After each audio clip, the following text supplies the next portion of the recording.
அஸ்ஸலாமு அலைக்கும் வரஹ்மத்துல்லாஹி வபரகாத்துஹு. தினமும் ஓதும் துவா.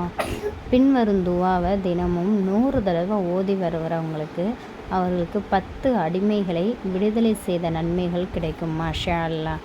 மேலும் அவர்களுக்கு 100 நன்மைகள் பதிவு செய்யப்படுகிறது. சுபஹானல்லாஹ். அவரது 100 தீமைகள் அளிக்கப்படுகிறது. மாஷா அல்லாஹ். அன்று காலை வரை ஷைத்தானிடமிருந்து பாதுகாப்பு கிடைக்கும் அன்று முழுவதும் என்று நபி ஸல்லல்லாஹு அலைஹி வஸல்லம் அவர்கள் கூறினார்கள். அது என்ன துவா அப்படின்னா, லா இலாஹ இல்லல்லாஹு வஹ்தஹு லா ஷரீக லஹு லஹுல் முல்கு வ லஹுல் ஹம்து வ ஹுவ அலா குல்லி ஷைஇன் கதீர்.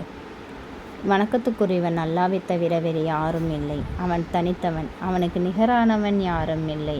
ஆட்சி அவனுக்குரியதே, புகழும் அவனுக்குரியதே. அவன் அனைத்தும் பொருட்களின் மீதும் ஆற்றலுடையவன்.